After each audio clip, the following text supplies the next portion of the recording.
안녕하세요. 장선영입니다. 상제님의 말씀을 담은 인류의 세무나 원전인 도전을 강독한 책, 천지성공을 만나는 4번째 시간입니다. 인류는 달나라까지 탐험할 정도로 문명이 많이 발달했지만 정작 인간 생명의 본질에 대해서는 정확하게 아는 것이 거의 없습니다. 인간이란 존재는 무엇이며 영혼은 있는 것인지, 또 죽고 나면 어떻게 되는 것인지, 인간이라면 가장 궁금해하는 주제가 아닐까 싶은데요. 오늘의 천지성공 4번째 시간으로 인간 영혼의 비밀과 신명세계에 대해서 알아보겠습니다. 오늘 이 시간 귀한 말씀을 해주실 임성호 수호사님 모셨습니다. 수호사님 안녕하세요. 네, 안녕하세요. 네, 아마 우리가 살아가면서 가장 궁금해하는 주제가 바로 인간의 탄생과 또 죽음에 대한 것이 아닐까 싶은데요. 네, 인간 삶과 죽음은 어떤 관계가 있을까요? 네, 인간이 제일 궁금한 것이 내가 왜 태어났는지, 그리고 죽으면 어떻게 되는지 하는 문제일 것입니다. 동서 종교에서 인간 생명의 본질과 죽음에 대해서 많은 이야기를 하였지만 명확하게 밝힌 것이 없습니다. 상제님께서는 인간 탄생과 죽음의 비밀을 명쾌하게 밝혀주셨습니다. 네. 도전에 그 내용이 상세하게 나오는데요. 저의 아이들이 뱃속에 있을 때 제가 도전을 담독하며 정성 공부를 하였는데 첫 번째 아이가 그 뱃속에 있을 때 제가 3번을 보게 되었습니다.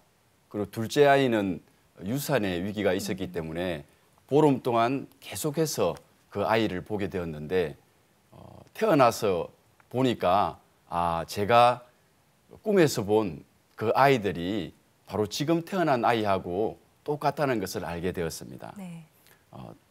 도전 말씀 그대로 하늘에 신명이 들어와서 인간 생명으로 태어난다는 것을 알게 되었습니다. 제가 본 것이 바로 그 아이의 신명이었습니다. 정산 상제님은 삶과 죽음의 관계를 이렇게 밝혀주셨습니다. 네. 생유어사하고 사유어생이니라. 삶은 죽음으로부터 말미암고 죽음은 삶으로부터 말미암느니라. 죽음이 결코 끝이 아니라는 말씀 해주셨는데요. 그런데 이 삶이 죽음으로부터 비롯된다, 이 말은 무슨 뜻인가요? 네, 상제님의 이 말씀은 인간의 탄생과 죽음, 현실 세계와 사후 세계가 서로 일체관계로 연결되어 있다는 것입니다. 네. 마치 동전의 그 앞뒷면과 같이 손바닥의 앞뒷면과 같은 그런 관계입니다. 즉 생유어사, 인간이 탄생하는 것은 천상 신명세계에서 삶을 그만두고 다시 인간의 삶을 시작하는 것이고, 사유어생, 인간 세계에서의 죽음은 천상 신명세계의 삶을 시작한다는 그런 뜻입니다. 사람의 생일이 신명계의 제삿날이고 사람의 제삿날은 신명세계의 생일이 되는 셈이죠. 네, 말씀을 들어보니까 이 삶과 죽음이 계속 순환한다고 할까요? 서로 연속이 되어 있다는 생각이 듭니다. 네, 천지성공 그 157쪽을 한번 보겠습니다. 죽음에 대해 상제님께서 밝혀주신 말씀이 있습니다. 네. 죽으면 아주 죽느냐, 매미가 허물 벗듯이 옷 벗어놓는 이치니라. 예, 죽음에 대해서 상제님께서 이렇게 말씀하셨습니다. 네. 매미가 허물 벗듯이 옷 벗어놓는 이치니라고 하셨는데, 매미가 껍질을 벗고서 쏙 빠져나오듯 우리 인간의 죽음이라고 하는 것은 이 육신의 껍데기를 벗고서 껍데기를 바로 벗는 것이라는 것이죠. 그리고 죽으면 아주 죽느냐라는 말씀 속에 죽음으로서의 끝이 아니라 사후의 세계가 있다는 말씀을 알 수 있습니다. 그 사후 세계가 바로 신명세계인 것이죠. 사후 세계가 있다는 것이 정말 신기하고 더 재밌어지는데, 그렇다면 사람이 죽으면 어떻게 되는 걸까요? 네, 너무 가장 궁금하게 생각하는 문제일 텐데요. 인간의 죽음에 대해서 좀 더 정확하게 정의를 해주셨는데 천지성공 158쪽을 함께 보겠습니다. 네. 죽음의 정의를 내린 말씀이라고 할 수 있겠는데 한번 읽어보겠습니다. 사람에게는 혼과 넋이 있어 혼은 하늘에 올라가 신이 되어 제사를 받다가 4대가 지나면 영도 되고 혹 선도 되며 넋은 땅으로 돌아가 4대가 지나면 귀가 되느니라. 인간 생명 속에는 혼과 넋이 있다고 말씀하셨습니다. 혼은 하늘의 기운을 받아서 생겨나고 넋은 땅의 기운을 받아서 생겨납니다. 우리가 이런 말을 자주 쓰는데 영혼이 맑은 장 아나운서님, 네. 제 목소리가 기백이 느껴지시죠? 네, 느껴집니다. 이게 영혼의 혼과 기백의 백이 바로 혼과 넋을 이야기합니다. 사람이 죽으면 돌아가신다고도 하고 혼비백산이라고도 하는데 이 혼은 본래 왔던 그 하늘로 날아서 돌아간다는 것이고 그 혼이 날아서 돌아간다는 뜻이고 백이라고 하는 것은 넋이라고 하는 것은 본래 왔던 땅으로 흩어져 돌아간다는 뜻입니다. 결국 죽음이라고 하는 것은 왔던 곳으로 돌아간다고 하는 그런 뜻이죠. 사람이 죽으면 끝이 아니라 하늘로 올라가서 신이 된다고 말씀해 주셨는데요. 앞서 상제님의 말씀 중에서 이 제사를 받다가 4대가 지나면 또 영도 되고 혹은 선도 되며 또 넋은 땅으로 돌아가 4대가 되면 귀가 되느니라. 이 말씀은 무슨 뜻인지 구체적으로 설명해 주시죠. 네, 죽어서 천상에 올라가 영적 성숙을 네. 이룬 존재를 영 또는 선이라고 합니다. 그리고 땅은 넋으로 돌아가 4대가 지나면 귀가 됩니다. 지금은 귀신하면 아주 천박하고 무섭고 아주 이렇게 잘못된 그런 걸로 알고 있고 인식하고 있는데 종도사님께서는 귀신은 본래 그 본질이 천지에서 형상을 가지고 나온 천지의 성령 홀리 고스트라고 하셨습니다. 이 말씀을 잘 살펴보면 죽어서 영적인 성숙을 하는 신도 있고 그렇지 않은 신도 있다는 것을 알 수 있습니다. 정산 상제님께서는 돌을 잘 닦은 자는 그 정혼이 굳게 뭉쳐서 죽어서 천상에 올라가 영혼이 흩어지지 아니하나 돌을 닦지 않는 자는 정혼이 흩어져서 연기와 같이 사라지느니라고 하셨습니다. 살아서 돌을 잘 닦으면 죽어서 천지와 함께 영원하지만 그렇지 않을 경우에는 그 영혼이 연기처럼 흩어져 사라진다고 하셨습니다. 즉 영혼의 죽음도 있는 것입니다. 돌을 잘 닦는 것이 인간 삶의 진정한 목적이라고 하는 것을 이 말씀을 통해서 알 수 있습니다. 네, 신이 되어서도 영원히 살 수 있게 대비하는 것이 인간 삶의 진정한 목적이라고 하셨는데요. 네, 그 목적을 이루기 위해서는 어떻게 해야 할까요? 예, 바로 돌을 닦아야 된다는 말씀을 드렸는데 네. 돌을 닦는다고 하는 것은 바른 생각을 하고 바른 행동을 하고 바른 길을 가야 된다는 뜻입니다. 물론 내 몸과 마음에 대해서 먼저 정확하게 아는 것이 중요하고 네. 그리고 그런 알을 통해 가지고 인간은 돌을 닦기 위해서는 꼭 수행을 해야 합니다. 우리가 네. 명상과 기도, 이 수행을 통해서 그런 삶의 그 목적을 달성할 수 있는 길을 더 분명하게 밝힐 수 있습니다.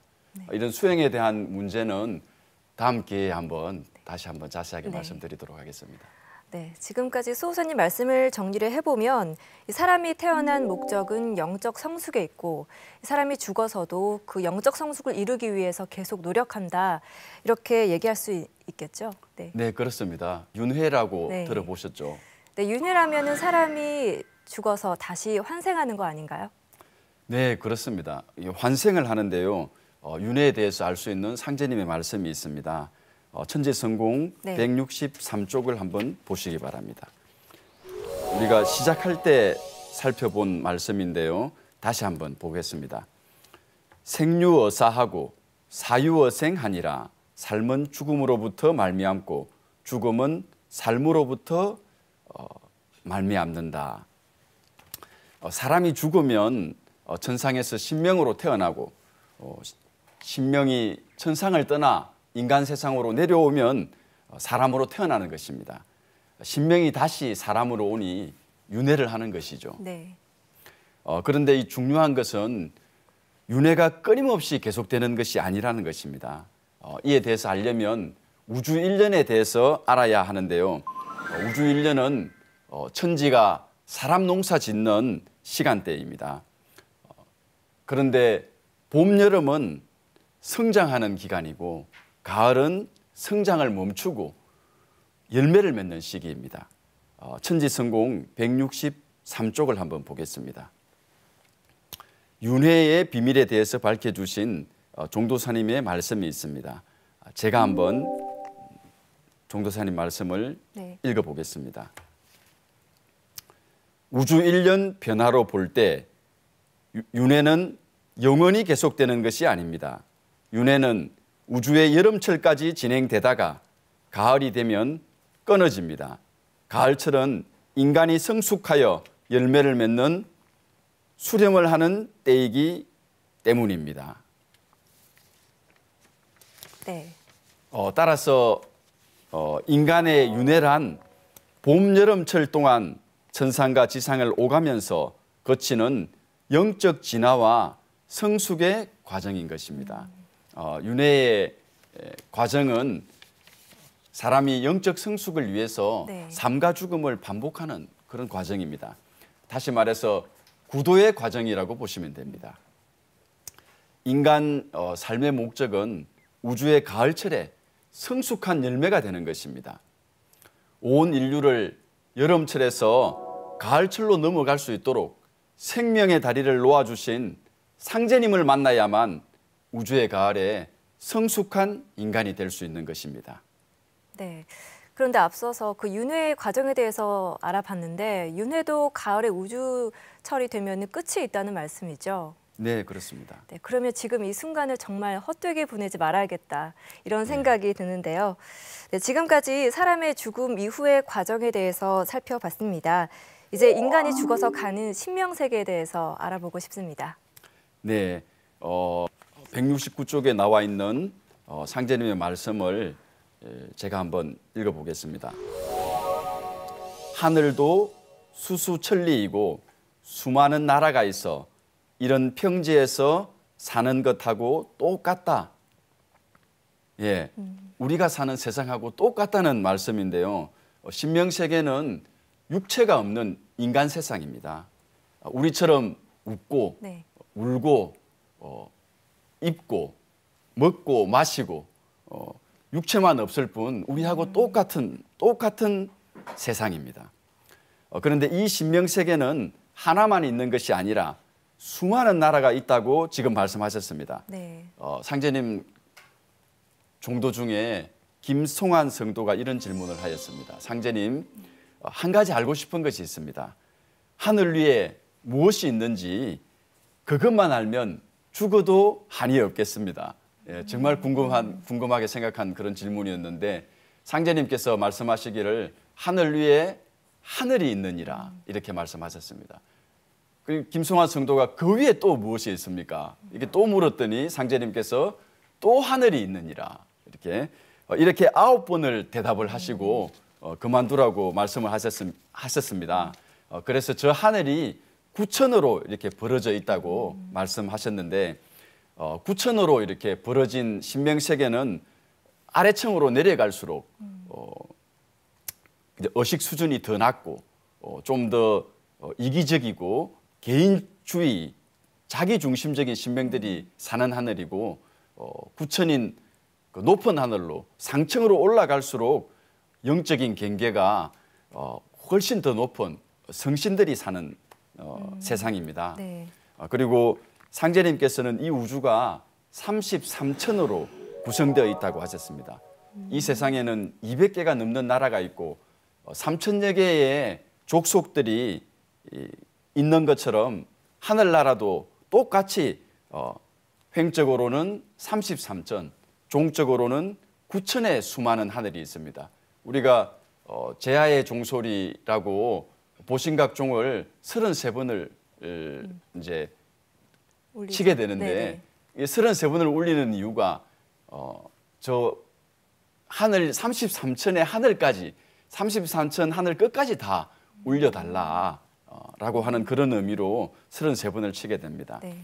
예, 한 나라의 대통령이 모든 모든 도 지역을 다 다스리는 듯이 이 모든 하늘을 통합해서 다스리시는 대우주의 통치자가 한 분 계십니다. 이분이 바로 상제님입니다. 동양에서는 하나님을 부르는 공식 호칭을 위상, 하나님제, 상제라고 합니다. 지존 무상의 하나님이라는 뜻입니다. 즉 상제님은 천상의 수많은 신명 중에서 최고의 절대자, 모든 신명을 다스리시는 통치하시는 하나님이라는 뜻입니다. 네. 그리고 상제님이 계신 그 하늘의 수도가 옥경입니다. 그래서 옥경에 계시는 거룩하신 하나님이라는 뜻으로 상제님을 옥황상제라고도 부르는 것입니다. 네, 그럼 하늘도 우리와 똑같이 살아가는 수많은 세계가 있고 그 하늘을 다스리시는 분이 바로 상제님이시다라는 말씀이시죠? 네, 그렇습니다. 네, 그럼 사람이 죽어서 가는 그 세상과 또 우리가 사는 세상 어떤 관계가 있는 건가요? 제 외삼촌이 가스레인지를 켜놓고 네. 잠이 들었는데 꿈에서 돌아가신 그 외할머니가 애타게 부르길래 잠에서 깨어서 보니까 뭐 방은 연기가 자욱하고 뭐 불타는 냄새가 가득 차서 아주 큰일 날 뻔한 상황을 간신히 모면한 그런 일이 있었습니다. 네. 우리 사람 곁에는 항상 조상신이 보호신이 되어 항상 함께하고 있는 것입니다. 도장에서 태월주 수행을 하다 보면 조상님이 함께 수행하고 때로는 따뜻한 손길로 감싸주는 것을 느낄 수 있습니다. 그때는 무서움이 아니라 깊은 감동이 몰려와서 절로 이렇게 눈물을 흘리는 많은 성도님들을 보았습니다. 이런 그 신명기와 인간계가 밀접한 관계가 있다고 하는 것을 알 수 있는 그런 역사적인 사건들도 있습니다. 네. 우리가 잘 알고 있는 그 하버드 대학의 물리학자 홀 호르비처가 광학망원경 통제 장치를 고안을 했는데 네. 꿈에서 신명이 가르쳐 줬습니다. 그리고 멘델레프라고 주기율표를 만드신 분도 네. 꿈에서 이렇게 아주 복잡하게 배열된 그 표를 보고 그것을 이 눈을 뜨고서 일어나서 다시 완성해가지고 주기율표를 만들었습니다. 무언가를 이루기 위해서 끊임없이 노력하고 정성을 들이면 반드시 신도해서 감흥해서 신명이 그 사람의 무의식에 아름길을 열어주는 것입니다. 이렇듯 신명세계는 눈에 보이지 않게 지상세계에 우리 인간 세상에 많은 영향을 미치고 있습니다. 상제님께서는 이런 말씀을 하셨습니다. 천하의 모든 사물은 하늘에 명이 있으므로 신도에서 신명이 먼저 짓나니 그 기운을 받아서 사람이 비로소 행하게 되느니라.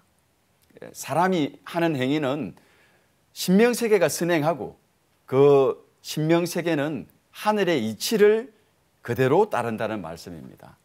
상제님의 이 말씀을 종도사님께서 이신사의 원리로 밝혀주셨습니다. 이신사란 입법과 신도, 인사를 말합니다. 인간 세상에 일어나는 일, 인사는 대자연의 입법과 신도, 신명세계를 통해서 전개된다는 원리입니다. 세상에 일어나는 사건들을 제대로 알기 위해서는 천지의 입법도 알아야 하고 신도에 대한 인식과 깨달음이 있어야 합니다. 인간 세상에 일어나는 큰 사건들을 본질적으로 이해할 수 있는 참으로 신기한 원리가 이신사의 원리입니다. 네, 천상에 있는 신명이 인간 세계에 직접 영향을 미친다고 하셨는데요. 네. 그중에서도 우리에게 가장 큰 영향을 주는 존재가 있을까요? 네, 당연히 조상 선영님이라고 생각합니다. 네. 상제님께서 만성 선영신들이 모두 나에게 봉공하여 덕을 쌓음으로써 자손을 타내리고 살 길을 얻게 되나니 너희에게는 선영이 하느님이니라고 하셨습니다. 내 몸이 어디서 생겨났겠습니까? 조상님. 네. 네. 사람 몸을 물려받을 유자를 써서 유체라고 합니다. 우리가 유산이라고 하면은 재산을 물려받았다. 네. 유전자라고 하면은 조상님의 부모님의 씨를 물려받았다 할 때 그 유자를 써서 유체라고 합니다. 내 몸이 바로 조상의 현현이라고 할 수 있습니다. 네. 그렇기 때문에 조상은 자손의 보호신이 되어 항상 자손을 돌봐주고 늘 자손을 위해 기도하고 있습니다. 천지성공 176쪽에 있는 태상종도사님의 말씀을 제가 한번 읽어보겠습니다. 가장 존귀한 내 자신을 낳아준 사람이 누구인가? 바로 내 부모, 내 조상이다. 조상으로 하여금 내가 태어났기 때문에 내 개인에게는 조상이 제1의 하느님이다. 상제님보다도 우선되는 제1의 하느님이다. 네, 지금까지 어떤 성자도 강조하지 않았지만 이 문제는 바로 조상의 문제는 진리의 핵심이 되는 문제입니다. 종도사님께서는 가을 개백기에 구원의 첫 번째 주제가 조상을 섬기는 것이라고 하셨습니다. 네. 조상을 잘 섬기는 것은 어떻게 보면 자식된 당연한 도리인데 왜 가을 개벽기 구원의 첫 번째 주제가 되는 것인지 궁금합니다. 네, 가을에 열매를 맺으려면 네. 뿌리가 튼튼해야 합니다. 2장에서 원시반본의 개념을 살펴보았는데 네. 가을이 되면은 만물의 생명이 진액을 뿌리로 돌려보내서 열매를 맺게 되는데 이를 원시반본이라고 합니다. 네.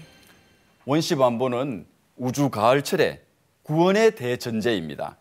사람도 가을철을 맞아 뿌리를 찾아 근본으로 돌아가야 하는데요. 각자의 뿌리가 바로 조상님인 것이죠.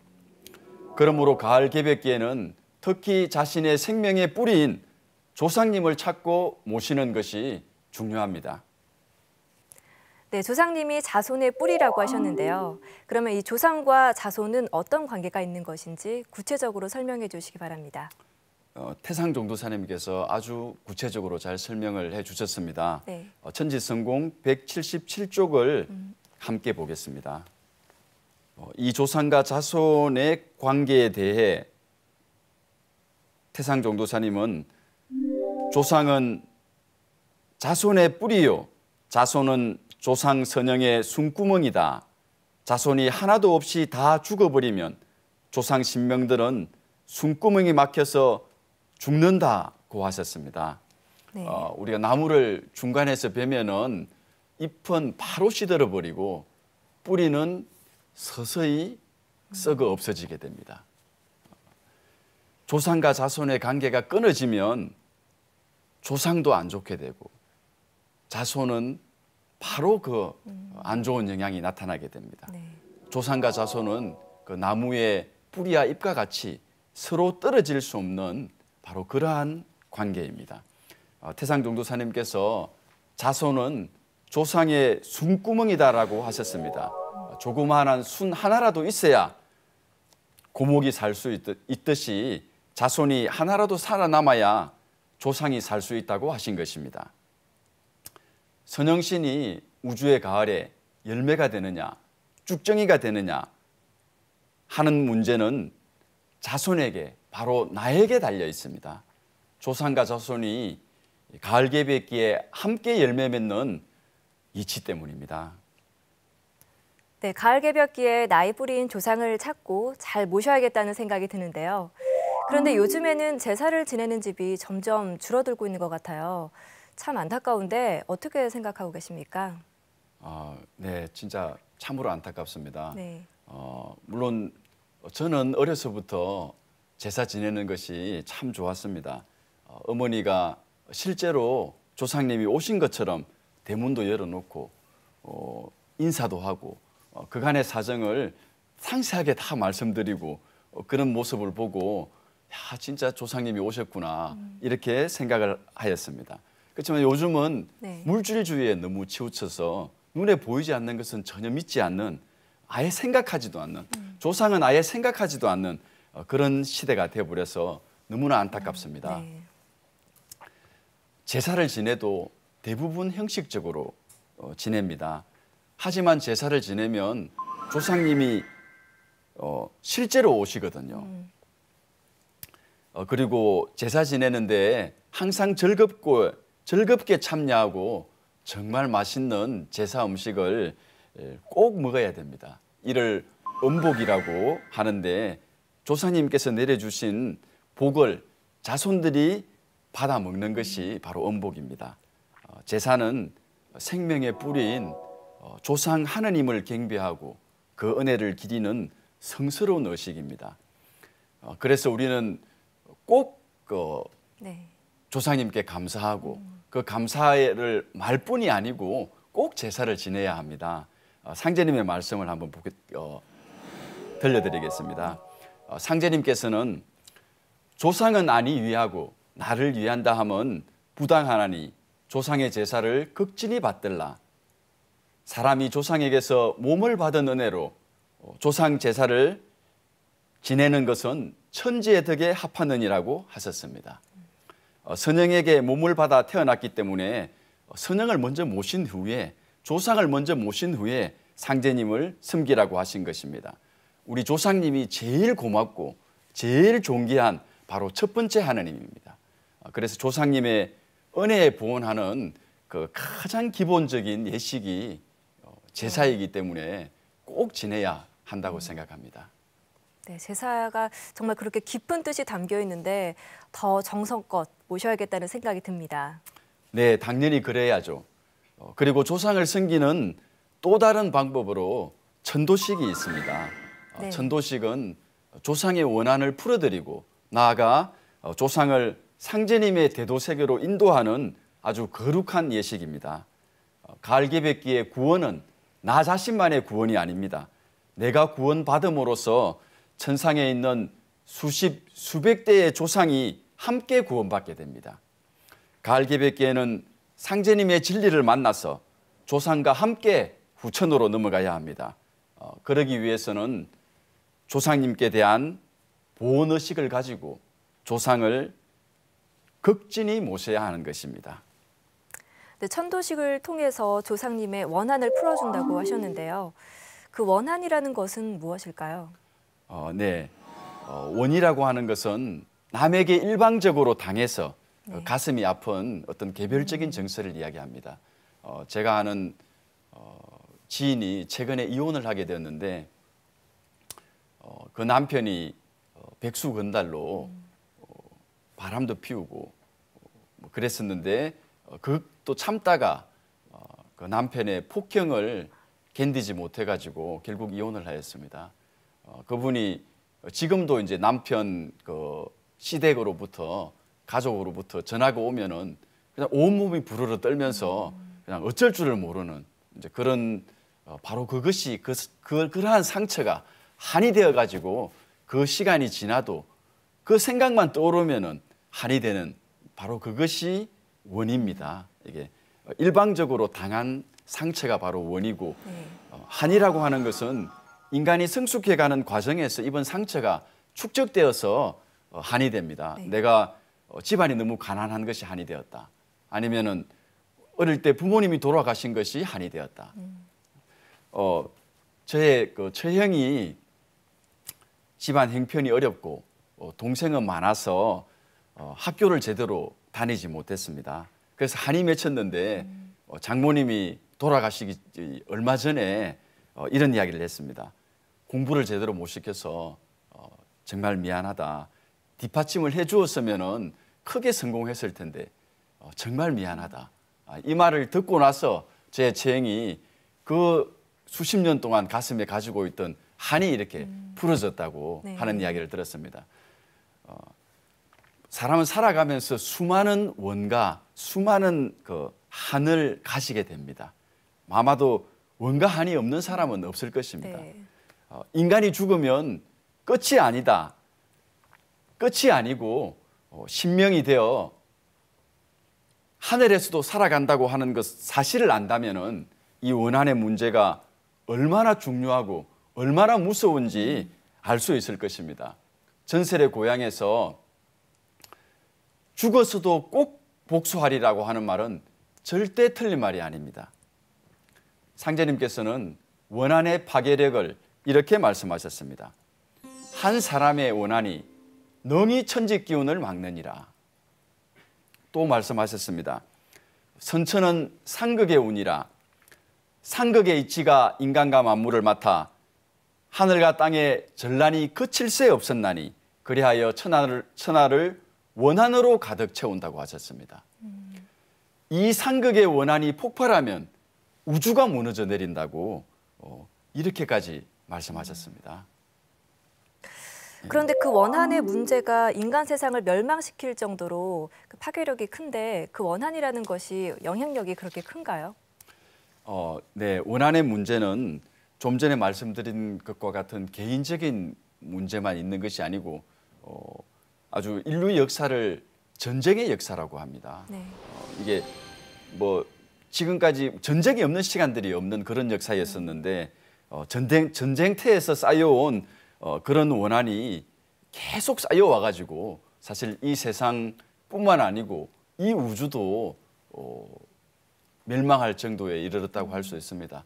사실 개인적인 원한도 뭐 여자의 원한은 온유에를 서리를 내린다고 사실 한 개인의 원한도 특히 이렇게 노예나 노비의 원한 이런 참 불쌍한 원한들은 역사를 바꾸게 되고 뭐 그 시대의 상황을 달리하게 되는 그런 원한이 사실은 될 수가 있습니다. 한 개인의 원한뿐만 아니고 이런 역사적으로 상극의 역사 속에서 전쟁의 역사가 진행되어 오면서 이 쌓여온 원한이 정말로 이 세상을 폭파시킬 정도의 그런 강력한 힘을 가질 수밖에 없다고 생각합니다. 네, 그렇다면 이 원한을 풀어야만 정말 살기 좋은 세상이 될 수 있는 거네요. 네. 그래서 바로 상제님께서 우주의 주제자께서 이 세상에 강세하신 것입니다. 천지성공 185쪽을 한번 보겠습니다. 천지 안에 가득 차 있는 원과 한을 풀어주지 않으면 새 세상을 열 수가 없습니다. 새 세상이 올 수도 없습니다. 이렇게 말씀하셨습니다. 이게 원한과 회원의 중요성을 말씀하셨습니다. 상제님께서 공자가 알고 하였으나 원망자가 있고 석가모니가 알고 하였으나 원억의 고를 풀지 못하였다고 말씀하신 것처럼 선천의 성자들은 중생의 한가 원통함을 풀어주지 못하였습니다. 천상의 신명들도 사람 사는 세상과 똑같다는 이야기를 지금까지 알아보았습니다. 우리가 싸우다가 안 되면 법원에 가고 고등법원, 대법원까지 가서 법리를 다투게 되지 않습니까? 그런 것처럼 이해관계가 서로 다른 수많은 신명들이 원한을 풀려면 신명계의 최고 통치자이신 상제님이 아니면 이 문제를 해결할 수가 없습니다. 천지의 모든 신명을 다스리는 상제님만이 천지 신명의 한을 풀어줄 수가 있는 것입니다. 그래서 참 하나님이신 상제님께서 인간으로 오셔야만 하는 것입니다. 도전 2편 17장에 이에 천지 신명이 이를 근심하고 불쌍히 여겨 구원해 주고자 하였으되 아무 방책이 없으므로 구천에 있는 나에게 호소하여 오매 내가 이를 차마 물리치지 못하고 이 세상에 내려오게 되었느니라. 그러므로 이제 내가 큰 화를 작은 화로서 막아 다스리고 조화성경을 열려하노라고 하셨습니다. 상제님께서 인간으로 오셔서 하신 일이 신명해원공사입니다. 상제님의 진리는 그 바탕이 해원입니다. 풀해자, 푼다, 해소한다, 해결한다, 끌어낸다. 선천의 상극 질서 속에서 생겨난 모든 원한을 끌어낸다는 뜻입니다. 해원은 인간의 마음을 본질적으로 치유하는 길입니다. 원통함을 끌어낸다는 것은 참으로 강력하고 보편적인 구원의 태도입니다. 네, 그럼 이런 원한들을 어떻게 풀어가야 할까요? 사실은 너무나 원한이 크고 많기 때문에 어려운 일인데 우리가 그물코를 당겨서 그물 전체를 끌어올리듯 상제님께서는 그 원한의 시초를 말씀하셨습니다. 원한의 시초인 단주 회원을 통해 가지고 이 원한을 풀 수 있는 방법을 말씀하셨습니다. 네. 천지성공 189쪽을 한번 보겠습니다. 상제님은 역사상 가장 큰 원한은 바로 단주의 원한이라고 하셨습니다. 단주는 누구일까요? 단주는 지금부터 4300년 전 요순시대 요임금의 맏아들로 왕위를 물려받을 왕자였습니다. 요순시대라 하면 일반적으로 요임금과 순임금이 성인의 도덕으로 나라를 다스린 태평성대라고 알려져 있는데 사실은 그렇지 않습니다. 순자, 한비자, 죽서기년, 급총죽서 같은 고전에 그 실상이 기록되어 있습니다.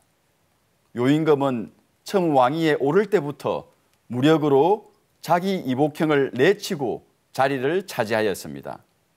당시 요임금이 천하를 무력으로 정벌하면서 사람을 워낙 많이 죽여 세상이 온통 피로 물들었다고 합니다. 그 무렵 군연홍수라는 대홍수가 있었는데 상제님은 그때 죽은 사람들의 저주와 피눈물로 군연홍수가 일어난 것이라고 말씀하셨습니다. 또한 요임금은 단주의 정치 이념이 자신과 다르다고 해서 단주에게 왕위를 넘기지 않았습니다. 신하들이 단주를 후계자로 추청하였으나 요임금은 단주가 불초하다고 하면서 혈육이 아닌 순에게 왕위를 넘겨주었습니다. 그리고 단주에게는 바둑을 만들어 주면서 바둑이나 두며 세월을 보내라고 변방으로 쫓아보냈습니다. 단주는 본래 동방족과 서방족을 하나로 통일하여 대동세계를 만들려는 원대한 꿈을 가지고 있었는데 모든 것이 물거품이 되고 바둑으로 소일을 하며 살아야 했습니다. 예, 단주가 원한을 품게 된 내용을 자세하게 말씀해 주셨습니다. 이 내용을 다시 한번 정리를 해보도록 하겠습니다.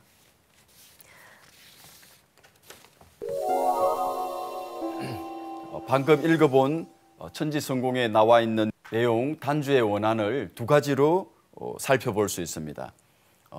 인류 원한의 뿌리 단주의 첫 번째 원한은 단주가 다투기만 좋아하고 배 타고 놀기만 한 불초자로 역사에 기록되어 있습니다. 그 역사가 수천 년 동안 인류사에서 세인의 조소를 받아온 것입니다. 요순의 치적만을 부각시키려는 유가사관에 의해 단주에 얽힌 역사적 사실이 철저하게 왜곡된 것입니다. 둘째 단주의 원한은 단순히 왕위를 계승하지 못했다는 개인적인 차원에서 맺힌 것이 아닙니다. 바른 정치와 교화를 통해서 천하에 원을 맺는 이가 없도록 하겠다는 대동세계 건설의 염원이 무참하게 짓밟힌 데서 오는 대성적인 것입니다. 상제님께서는 단주에 비해 통치의 도가 좁은 순이 천하를 다스림에 따라서 세상이 어지러워지고 시대가 지나면서 모든 원한이 덧붙여져서 이 세상이 진멸지경에 이르게 되었다고 말씀하셨습니다. 단주가 다스렸다면 동이, 서융, 남망, 북적 같은 오랑캐의 이름도 없었고 천하가 한 집안이 되었을 것이라는 고 말씀하셨습니다. 동서고금을 통해서 수많은 원한의 역사가 있었을 터인데 상제님께서는 단주의 원한이 동서인류사의 가장 큰 원한의 뿌리라고 말씀하신 것은 바로 이 때문입니다. 천지성공 191쪽을 함께 보겠습니다. 이제 원한의 역사의 뿌리인 당뇨의 아들 단주가 품은 깊은 원을 끓으면 그로부터 수천 년 동안 쌓여 내려온 모든 원한의 마디와 고가 풀릴지라. 상제님께서는 수천 년간 인류사에 누적되어 세상을 진멸지경에 이르게 한 모든 신병들의 원한을 풀어주기 위해서는 그 원의 뿌리인 단주의 원한부터 해소시켜야 한다고 말씀하셨습니다. 네. 네, 이렇게 단주의 원한까지 설명해 주셨는데요. 지금까지 인간과 또 신명세계에 대한 것을 알아봤습니다. 끝으로 수호사님 정리 말씀해 주시죠. 조상님이 개인에게는 뿌리이자 제1의 하나님입니다. 네. 가을철은 만유 생명이 뿌리를 찾아 근본으로 돌아가는 원시반본의 때입니다. 그래서 사람도 제 뿌리를 찾지 못하면 살 수가 없습니다.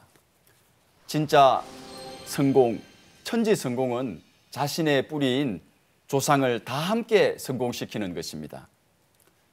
그리고 조상님만 잘 모신다고 되는 것이 아니라 뿌리를 찾는 진리, 가을철 구원의 진리인 상제님의 진리를 만나야 합니다. 그래야만 우주 가을철 성숙한 인간이 되어 천지의 꿈과 이상을 실현하는 천지 성공을 할 수 있는 것입니다. 네. 선천은 상극의 운으로 인해 원한이 맺히고 쌓여 가을 개백기를 맞아 원한이 폭발하여 인간 세상이 멸망할 지경에 이르게 되었다고 하셨습니다. 신명을 회원시켜 상생의 새 세상을 열어주시기 위해 상제님께서 강세하셨습니다. 상제님께서 신명을 회원시켜 후천상생의 새 세상을 여시기 위해 행하신 천지공사에 대해서는 다음 시간에 알아보도록 하겠습니다. 네, 지금까지 임성호 수호사님과 함께 천지성공 4장에 대해서 알아봤습니다. 나의 뿌리인 조상님을 잘 섬기는 것이 이 하늘과 땅이 함께하는 성공, 천지성공을 할 수 있는 가장 큰 비결이라는 것을 알 수 있는 시간이었습니다. 다음 시간에는 천지성공 5장을 통해서 이 온 인류가 한 가족처럼 살아가는 이 상생의 세상을 열어주신 상제님의 천지공사에 대해서 알아보겠습니다. 수호사님 오늘 말씀 고맙습니다. 네, 고맙습니다.